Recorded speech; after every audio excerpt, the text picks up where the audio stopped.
Oh, okay. How you doing? Back on the countdown. Billboards Hot 100, June 15th, 1963. We're getting closer to number one. We are in the top 40 now.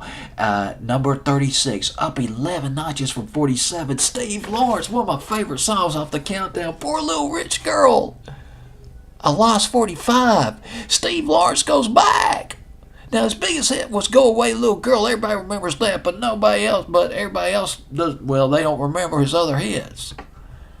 Steve Lawrence came on the charts back in the early 50s. His first hit was called Poinciana, something like that. I probably mispronounced the word.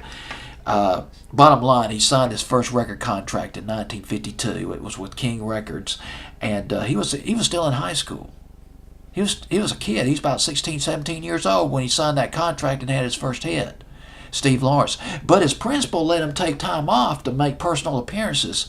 However, Steve Lawrence got so engulfed in his singing career that, he quit or just didn't graduate from high school. He made some regular appearances on The Tonight Show. Actually, let me rephrase that. He was a regular on The Tonight Show back in the 50s. Now, this was back when, was it Rex Allen? I take that back. Steve Allen and Jack Parr, they were the hosts of The Tonight Show back in the 50s going into the early 60s. It was Steve Allen and then Jack Parr. Now, Steve Lawrence signed a deal with Coral Records, and he had a hit, Party Doll. His version of Party Doll, which was it was so close to the Buddy Knox version that it's hard to distinguish, somewhat hard to distinguish between the two versions.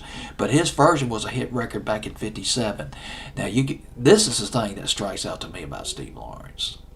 You talk about living a charmed life. Now, you probably remember that in 1958 Elvis was drafted into the Army.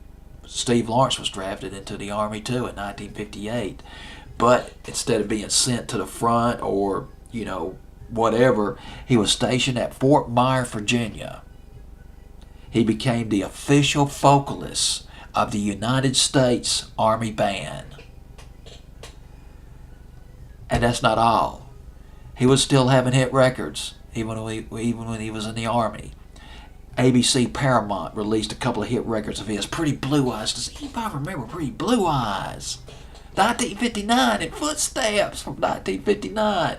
Well, let's shove it on up 4 years to 1963, summer '63. Poor Little Rich Girl. It was written by Jerry Goffin and Carole King.